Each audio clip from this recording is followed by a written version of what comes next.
Ladies and gentlemen, sports fans alike, welcome to another edition of Bill Swirsky's Sports Talk Chicago, one of the couple, two, three best podcasts around. So sit back, grab yourself a cold one and a Polish sausage, park your keister in the French room, and listen to Bill Swirsky's Sports Talk Chicago. In Chicago, you know that all sports rock. The Bears, Hawks, Bulls, Cubs, and Sox. Pick your favorite, you can choose, as long as the Packers lose. For everything you need to know, it's Bill Swirsky's Sports Talk Chicago. Bill Swirsky Sports Talk Chicago. Hey-ho, everybody!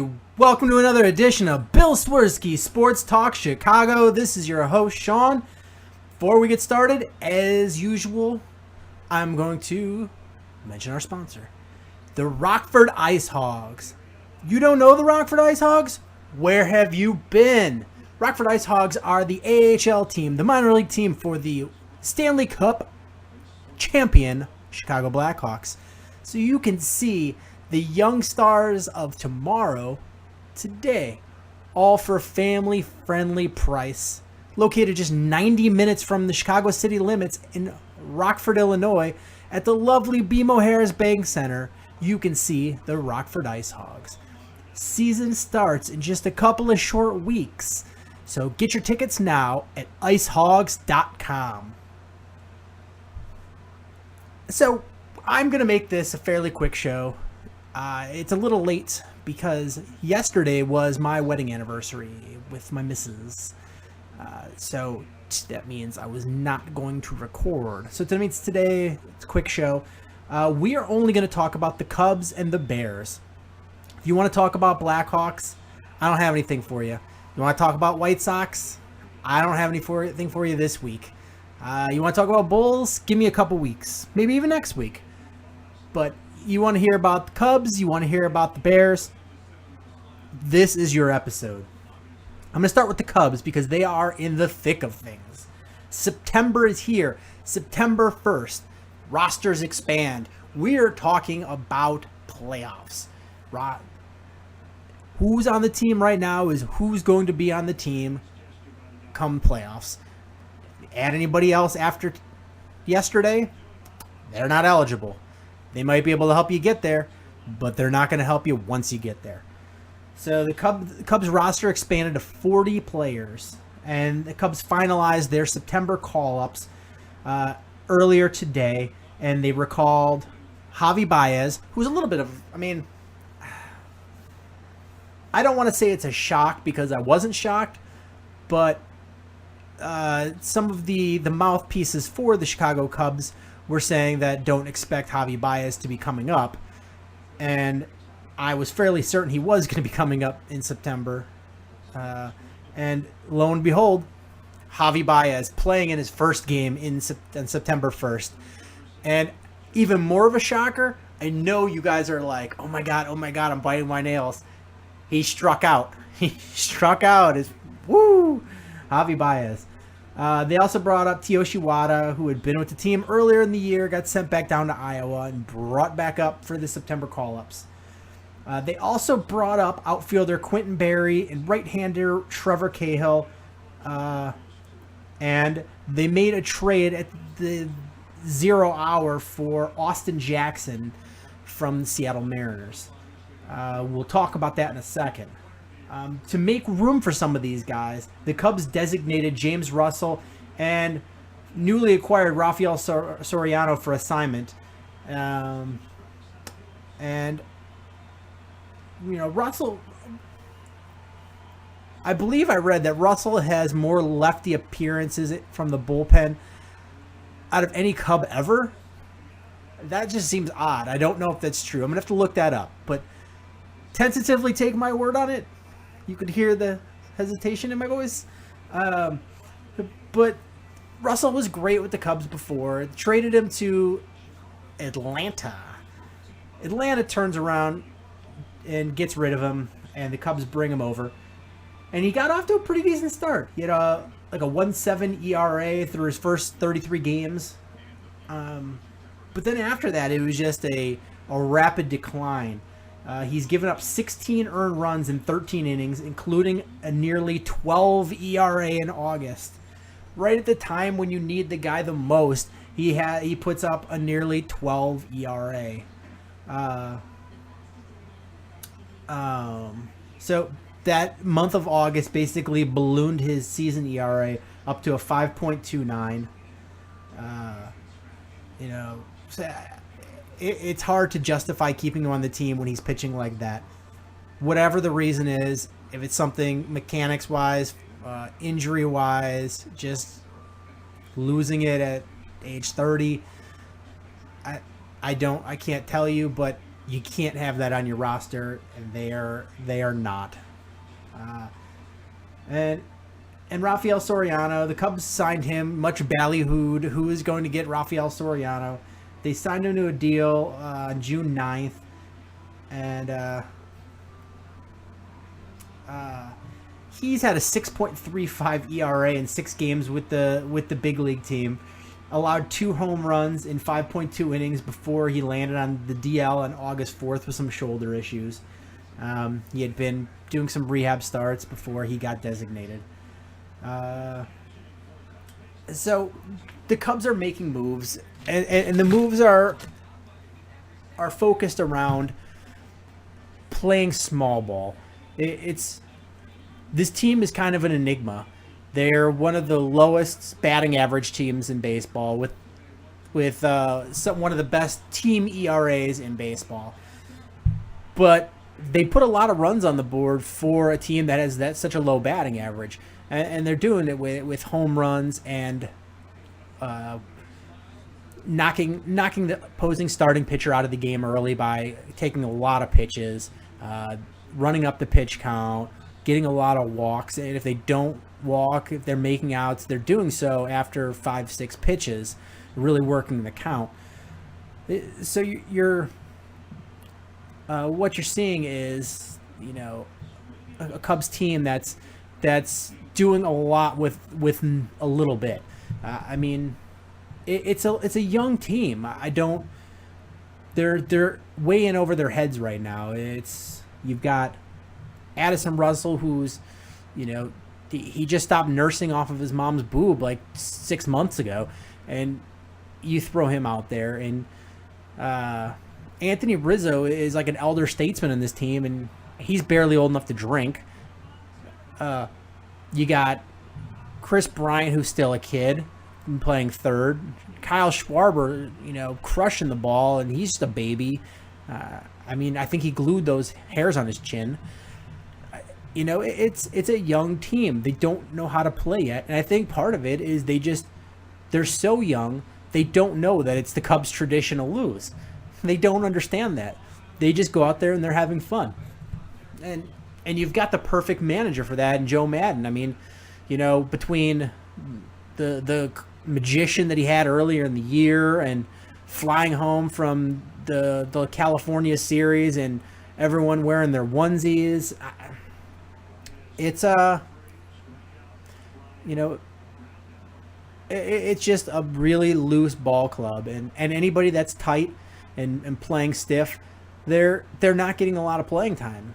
Starlin Castro is not getting playing time, and anybody else that's just playing with a lot of stress and not having fun, they're not getting the playing time, and the people that are out there performing and having fun and doing good things, that they're out there.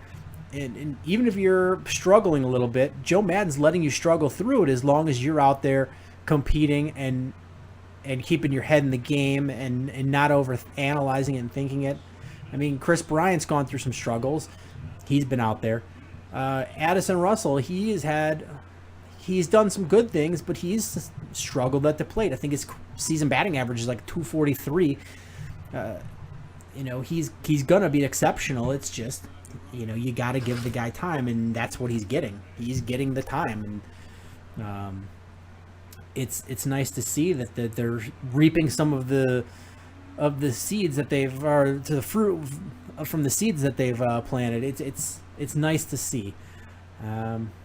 What more can you say about this team? It's they're really gearing up for a playoff push, Oh, I know where the point I was going to. Train of thought derailed. So they've been doing a lot with a little and scoring some runs, but some of these roster moves are brought in so they can start the game with guys that can put some runs on the board, and if they get a lead, switch it up and put some guys that are better defenders out there. When you're playing Chris Bryant in the outfield, that's a new position for him. When you're playing Kyle Schwarber in the outfield, new position for him. You're putting a lot of different guys in the outfield that's not necessarily their position, or they're not really good defenders. So you bring in or you trade for Austin Jackson, who is he the best hitter? No. Is he going to give you a lot? I mean, he's going to give you a nice bat off the bench. But what he's going to do is he's going to come in late in the games and play a much better defensive ball game than Kyle Schwarber or Chris Bryant on those days that he's playing in the outfield. It gives you an option of somebody to put out there. It's in that way, once you start getting in these, in the thick of things, and every run is counting, you're not going to win all these games 9-6 or 5-2. You're going to be winning 2-1, 1-0, and you can't pitch Jake Arrieta every single game, and we'll get to him in a moment. So you got to have guys that can not only put up a few runs, but it can also prevent a few runs. Potentially one ball game was lost in San Francisco because of having somebody out in the outfield that it may not be the best outfielder. In fact, is not the best outfielder. But you can't risk having his bat out of the lineup sometimes. So that's going to be it. They're moving towards getting ready to play some small ball. Get a run in, manufacture a run, get your defensive specialists in, and try to keep them from scoring those runs. And that's how you win postseason baseball, and that's what the Cubs are gearing up for. And it might be presumptuous to say the Cubs are going to be in the playoffs, but let's look at the numbers. Is with 32. Well, after today there'll be 31 games left for the Cubs, and as it stands right now, they're 5.5 games up on the Giants. I don't really expect them to catch up to the Pirates and St. Louis, but there really is a possibility. Is they've got a bunch of games left against St. Louis, and they've got a bunch of games left against Pittsburgh. But you've got the Los Angeles Dodgers, who are struggling, and you've got, a realistic possibility is the Dodgers start struggling down the stretch. The Giants only have 6 games against winning teams left in the season, and they're all against the Los Angeles Dodgers. You realistically could have the Dodgers fall out of first place and the Dodgers go into first place, and it's the Cubs trying to ward off the Dodgers, which is a much better position to be in because the arrows are pointing in different directions for the Dodgers and for the Giants. The Giants is starting to point up, and the Dodgers is starting to point down.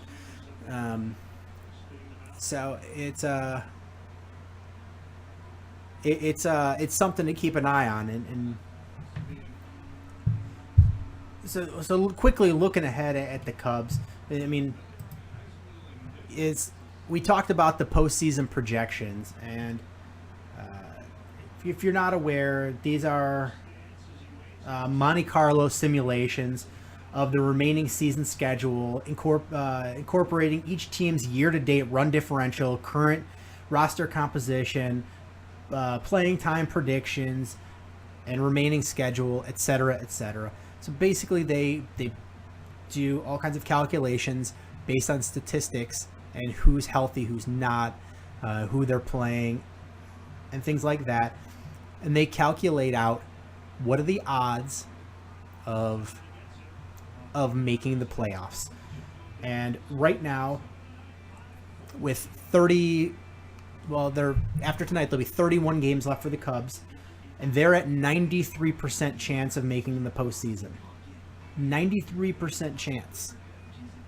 That's really good. That puts the the Giants at a 13.2%. So there's a big differential, and you're looking at, is what you can realistically expect, barring any kind of weird, crazy,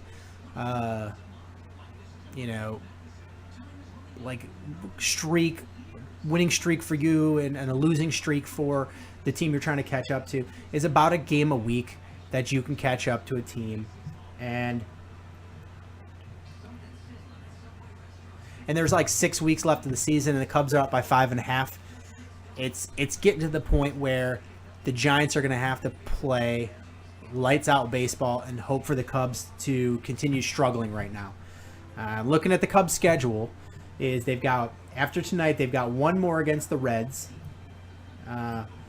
They've got a 3-game series over the weekend against the Diamondbacks in Chicago.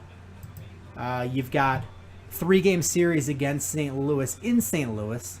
4-game series in Philadelphia against Philadelphia in Philadelphia, which theoretically should be a 4-game easy series, but we all saw what happened last time, is the Cubs couldn't pitch worth crap, and they couldn't hit worth crap. Then they get 3 at the Pittsburgh Pirates, so you get a big long 2-week road stretch with 10-game road series. And then you get 3 more against the Cardinals at home, 3 against the Brewers at home, 3 against the Pirates at home, 1 makeup game against the Royals, and then you finish the season with a couple games against the Reds and a 3-game series, your second home stadium in Milwaukee.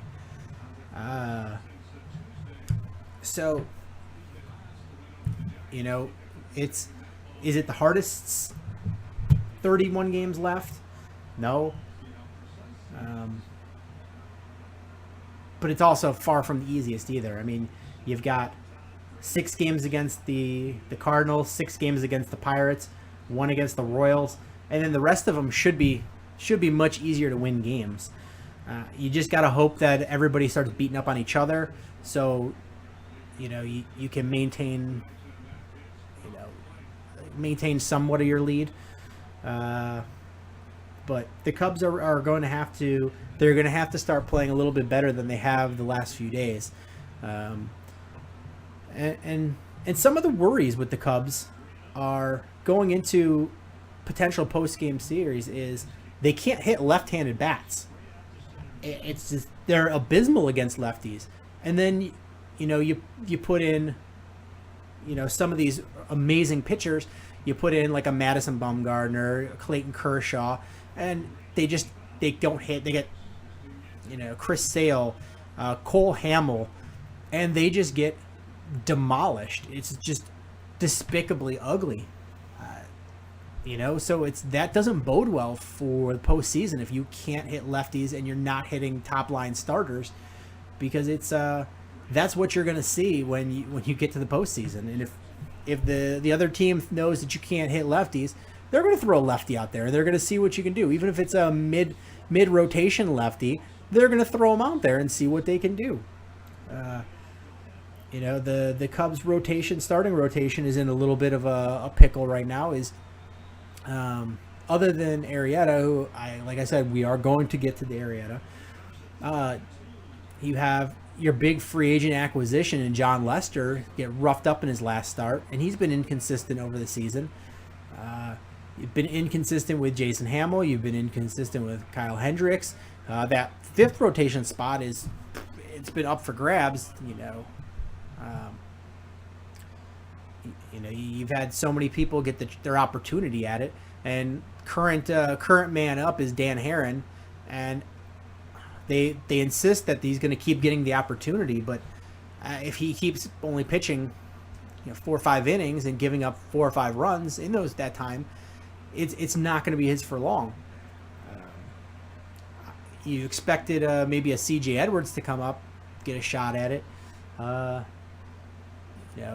Maybe Tio Shiwada gets another shot at it. I don't know what they're gonna do, but that fifth rotation spot has been pretty ugly. And that finally brings us to Jake Arrieta. And I'm just an idiot with a podcast. So take whatever I say with a grain of salt, but I've said that I would go with John Lester over Jake Arrieta in a one-game playoff series to put you in the postseason. And I gave my reasons. And were they valid? They're valid. But after giving it a couple of weeks of contemplation and seeing how the season's progressed and how they've pitched, you gotta be an insane person to not want Jake Arrieta in there, unless your reasoning is that you want to get Arrieta in that first game of the postseason and try to get him in there 2 games. But I mean, if it's do or die on one game, you want Jake Arrieta out there because the man is a beast.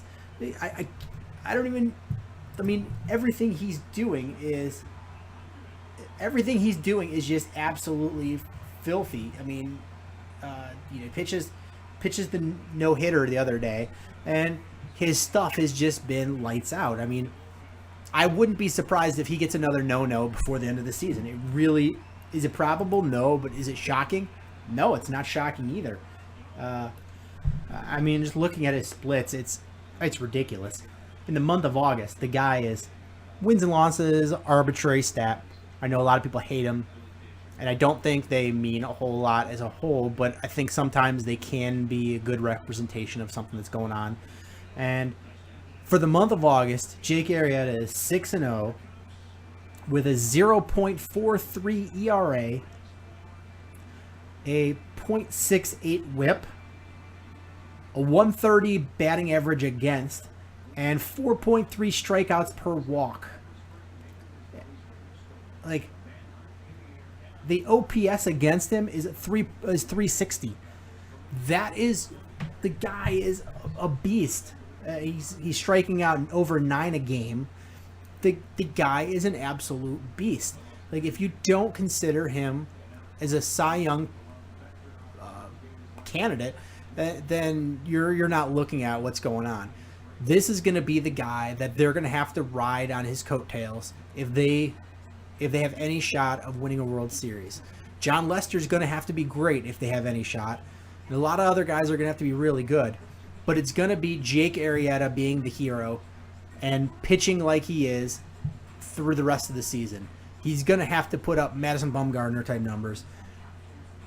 And the guy is finally showing what he can do. And the scary part is there's a lot of scouts out there that say he's got better stuff.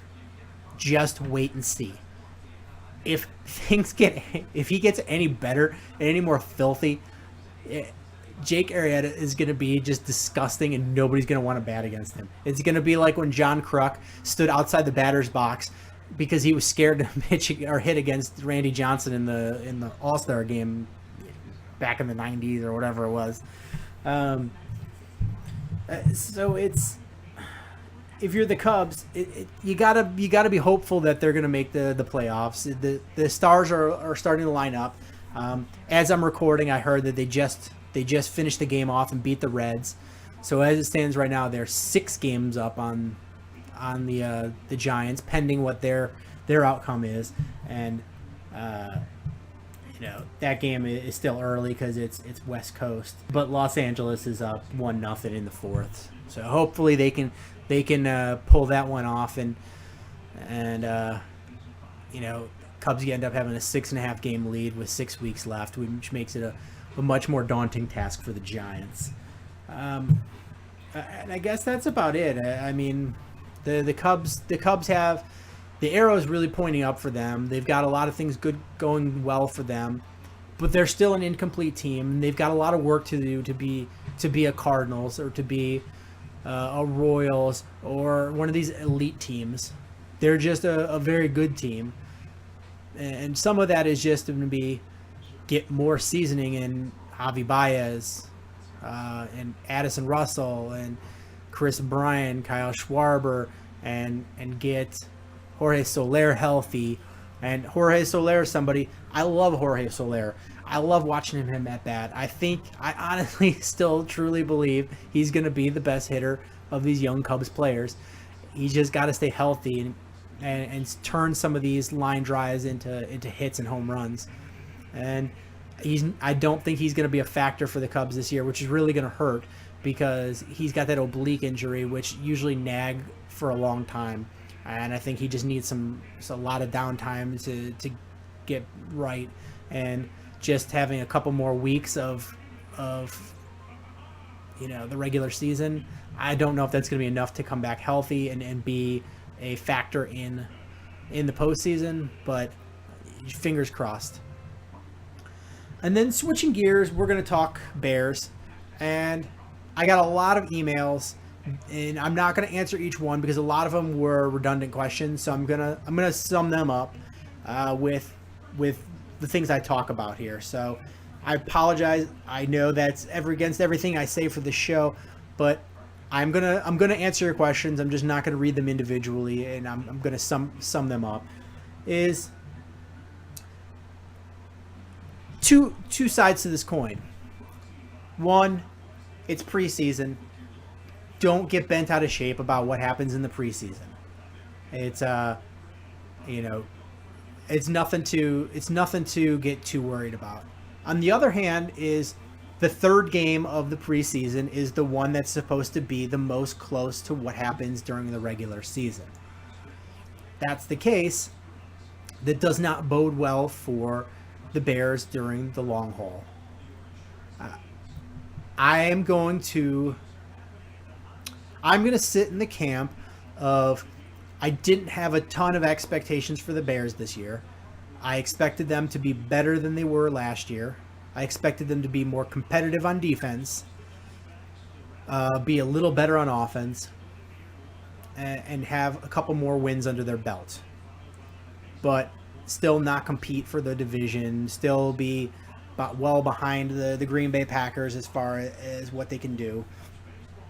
And I'm going to stick by that for the time being. There's a lot of things that are worrying me, and not one of them is what the score was of the Cincinnati game. You played without any of your top 4 wide receivers. You didn't play with your top 2 nose tackles. I'm not that worried about it. The things that did worry me, and there are things that worried me that carrying into the season need to be answered, because they've got a little over a week to answer these questions, because Green Bay is going to come ready to play, and they want to prove that they deserve a Super Bowl without Jordy Nelson, and even maybe without Randall Cobb against the Bears, because Randall Cobb is a question mark for that first game of the season. But they know how to exploit the Bears' weaknesses, and the Bears have not shored up one major, huge weakness that we've been screaming about as fans for a long time, is the right tackle position.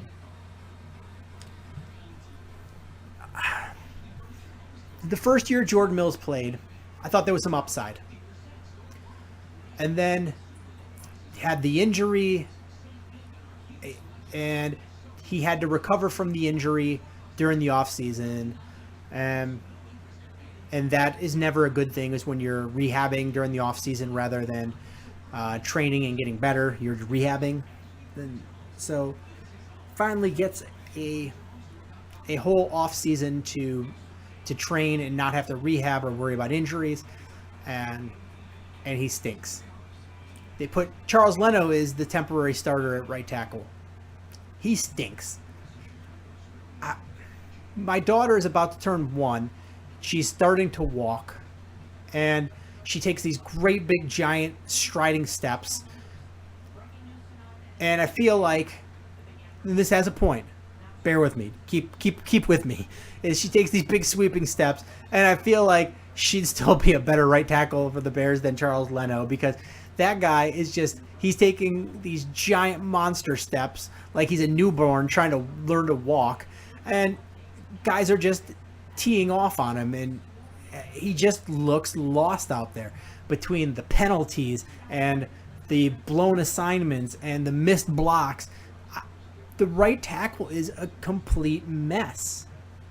And I don't know what else to do. I mean, you've already got a little bit of a question mark as far as left tackle because Jermon Bushrod is got a bad back, and he's not playing like he should. So you've got questions at both tackles.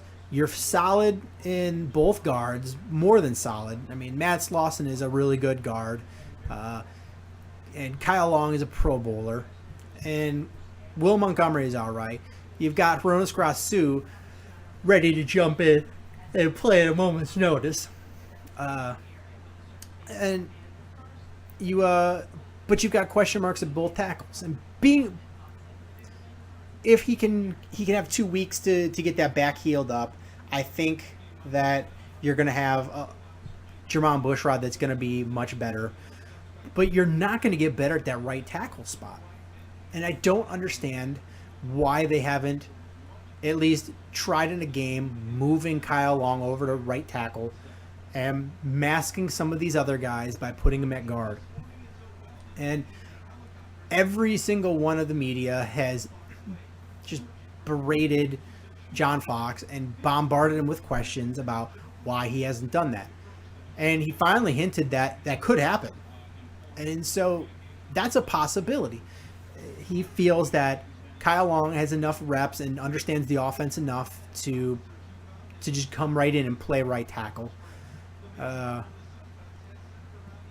And, you know,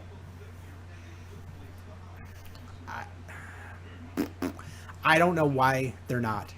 You know, part of me keeps wanting to say that they want to surprise Green Bay and get the jump on them because they're not as talented. So give them a dose of something they haven't seen before with the Bears. And then maybe they're going to come out and Green Bay is going to think that they have a weakness and be able to put Clay Matthews over there and expose Charles Leno. And maybe it ends up being Kyle Long out there and it's a whole different ball game. And you get Vlad Dukas there in the right guard spot, which makes that right side pretty awesome to run behind. I don't know. And so Green Bay thinks that it's going to be Leno and they're chomping at the bit and it's going to end up being Kyle Long, giving a good face punch to Clay Matthews. Fingers crossed. The other thing that really is concerning me is how many penalties there are. You've got Dante Rosario, who's just a penalty machine. I don't know who he has naked pictures of that he stays on this team. There's so many question marks. It's starting to make me think that John Fox, I'm starting to doubt him a little bit. I know it's preseason, but some of the positions, like having Zach Miller line up at fullback, the guy's brittle and he's not a fullback. Why are you having him line up there? You don't have a fullback on this team. Bear Pasco is probably the closest thing you have to fullback. Put Bear Pasco there. Don't put Zach Miller there. But they are what they're going to be, and we've had some roster turnover that I want to talk about a little bit. As you know, you start off with the season with like 90 players in your roster, and you have to cut a bunch down to get to to 75, and then down to 58. I can't remember the numbers because I don't care, but by this weekend they're going to have to get down to the final 53-man roster. So as it is right now, they made some cuts. The most notable being Tim Jennings, and here's where I got a ton of questions. Is, oh my God, how do the Bears cut Tim Jennings? Oh my God, what are we going to do without Tim Jennings? This team is going to stink without Tim Jennings. And I just want to say, relax. To quote Aaron Rodgers, RELAX, relax. Tim Jennings has been suspect for the last couple of years. He's really suspect against the run. he's little. This is a team that is going to play a lot of man coverage, press man coverage with this 3-4 defense. They're going to need guys, cornerbacks, that are going to be able to physically challenge some of these wide receivers. And when you have bigger wide receivers in the division, you're going to have to be physical. And Tim Jennings is like 5'8". You need somebody that's bigger and stronger and is much more aggressive and a much better tackler and better against the run. And the way he's played in the preseason and the way he's played the last couple of years, he just can't do that anymore. Cutting him early, they could have waited and made him one of the last cuts, over the weekend. But I think the Bears did right by him, and they cut him early to give him time to try to catch on with another team. And it benefits the Bears because he's a big cap hit for the Bears. But if he signs with another team, the Bears get all that cap room back for the money he signs for at the other team. And also part of it is, who knows if he's going to be suspended for his drunk driving from a couple weeks ago. They're getting hit hard with that, with Jeremiah Ratliff missing the first 3 games of the season with a DUI punishment for something that happened a couple years ago. Tim Jennings is probably going to get suspended at some point or another. And you might as well, if he's already a question mark on your team, just get rid of him early, part ways with him. And you sort of saw the writing on the wall based on some of the play he had. And then the last game, Alan Ball and Kyle Fuller started at the cornerbacks, and Sherrick McManus got that nickel spot. So Tim Jennings didn't even get in there until maybe end of the third, beginning of the fourth. I didn't write it down, but it was late in the game that he even got in. So the writing was on the wall. And when I first saw the starting lineup, I checked the injury report and I went, uh-oh, Tim Jennings is about to get cut. And lo and behold, he did. And then in a move that sort of sucks for the Bears, is that Ryan Mundy has a hip injury and he got put on the injured reserve. So he's done for the season. We won't see him this year. Probably will never see him in a Bears uniform again. And that's going to mean that the starting defensive backs from 2014 will be completely different than the starting defensive backs in 2015. 2014, our starting safeties were, I don't remember who was it. It was Mundy. It was Tim Jennings. It was Peanut Tillman. And I'm drawing a blank on who the other starting safety was. Oh, it was Loser McGee, who's now at Tampa. It's Chris Conti. It was Chris Conti, and he's gone. And Ryan Mundy's hurt. Charles Tillman is with Ron Rivera down in Carolina, and Tim Jennings is going down to Tampa to visit and maybe sign on with Lovey. So that means your starting cornerbacks are going to be Alan Ball, the 8-year veteran, Kyle Fuller in his second year, Antrell Roll, your free agent safety signing, and Adrian Amos, your rookie safety. So it's going to be a completely new defensive backfield. Some of the other cuts that they made, none of them are surprising really at all, is the Bears waived defensive back Malcolm Bronson, tight end Kevin Green, tackle Cameron Jefferson, wide receiver Jeremy Kelly, cornerback Al Lewis-Jean, long snapper Rick Lovato, wide receiver Levi Norwood, defensive end Olsen Pierre, tight end Chris Pentale, and wide receiver John Childs. That's nobody's really surprising there, and that leaves right now the depth chart looking like clearly Jay Cutler at your quarterback position on offense. Matt Forte is clearly your running back. You're starting 2 wide receivers, Eddie Royal, Alshon Jeffrey.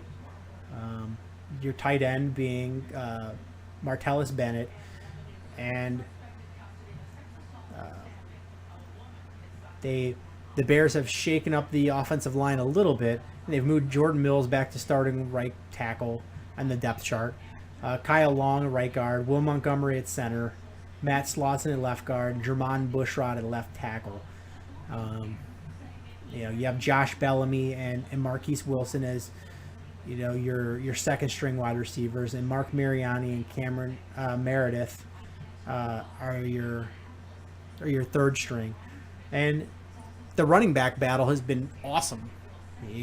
Matt Forte looked good. Jacquizz Rodgers looked good. Jeremy Langford has looked good. Even Kadeem Carey has looked all right. So you've got 4 legitimate running backs there. That's nice to see. It's just you got on offense, you've got to shore up those penalties, get wide receivers healthy, and figure out that right tackle spot. And if I'm the one putting the money on the line, I'm kicking Kyle Long out to right tackle and moving Vlad Dukas at that right guard spot. And we've seen Vlad Dukas play at that right guard spot. He's gotten a lot of snaps there. On defense, we're looking at Jeremiah Ratliff is the starting nose tackle, but he's going to be gone the first 3 games of the season. So expect Eddie Goldman to come in there, and he's looked great. Other than, he started off a little slow with his being fat and out of shape, and he's finally gotten to the swing of things, and now he's got a little bit of a concussion, but I feel like he's going to be ready back for game 1. Your starting defensive ends, as it currently stands, Ego Ferguson and Jarvis Jenkins. But the surprising defensive end who's played really well, even when they put him in at nose tackle a little bit, has played well, Will Sutton. And I am shocked, and I love to see it. Love it. I like Will Sutton. I liked him coming out of the draft. I liked him last year, and I really hope he keeps playing well. It's everybody and their mother, including me, assumed that because of he's a 3 technique, that he's going to have to play on a 4-3 team. He's going to have to be that kind of guy, and based on his body size and his body type and the way he plays, I didn't think he would have much of a chance to be on this team. But I did say, if you go back and pull the tapes, that Will Sutton was a dark horse, and I really hoped that he would be able to find his way on it and be able to play on this team, and he has done that. He has looked very good. And when Ratliff came out and Goldman came out, you had Will Sutton stepping in at nose tackle and played well. You've got your outside linebackers as it is right now, Pernell McPhee and Jared Allen. And Pernell McPhee has looked great. And then you've got Sam Acho, Willie Young, Lamar Houston. You've got a lot of pass rushers there. Your inside linebackers, big problem. Christian Jones, Shea McClellan. I think Christian Jones is going to be fine. And Shea McClellan don't get me wrong, in the preseason he's had a lot of good plays, but he's also had a lot of bad plays. And out in coverage against Cincinnati, he was a complete and utter liability. That's something they're going to have to shore up.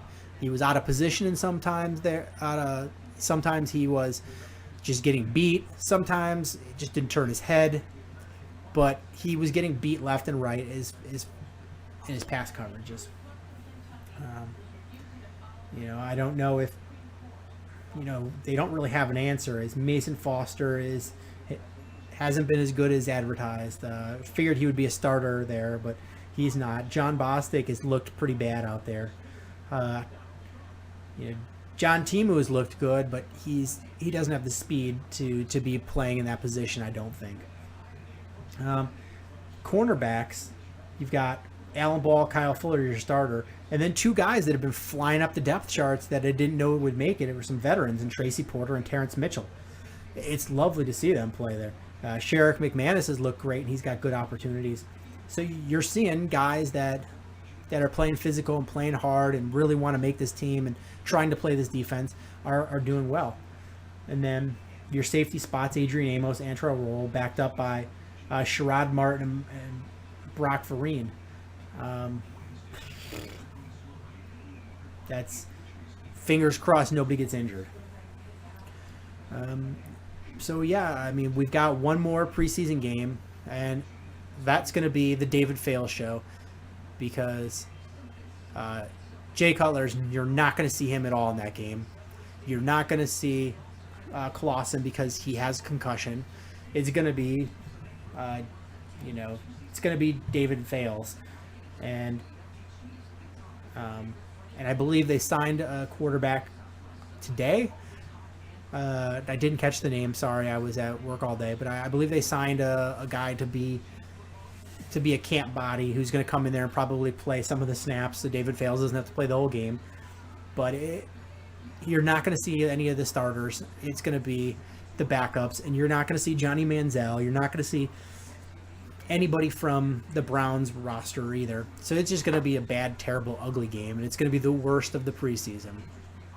You're basically gearing up to try to get healthy and finalize your roster for that first game against Green Bay.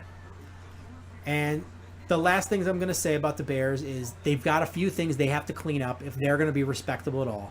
One, if you are lacking in the talent department and there's big talent gaps between what you have and what the other teams have, is you have to play penalty free. And the Bears had way too many penalties in that last game. Penalties have to be cleared up. They've had too many penalties in all the games, but the last game was just really ugly. Cut down the penalties. They have to shore up that right tackle spot. They're not going to be able to. Here's what's going to happen if you keep either Jordan Mills or Charles Leno at right tackle, is you're going to get a lot of blown up plays from that spot that are going to stall drives. You're going to losing some field position. You're going to have your defense out there longer because the offense is not going to be able to sustain drives, because that's a huge weakness. So the offense can't sustain drives. You're not going to be scoring the runs. The defense is going to have to stay out there longer, and they're going to eventually give up points, and you're going to lose games. You've got to shore up that right tackle spot. It's not an easy one to mask. You got to kick. You got to either, throw a Hail Mary and sign somebody, or you got to kick Kyle Long out there and try to move somebody else to play in right guard and shore that up. You got to get healthy on that wide receiver front. I don't care if they put him on the PUP list hoping he's going to play this season. Kevin White is not playing this season. Period. End of story.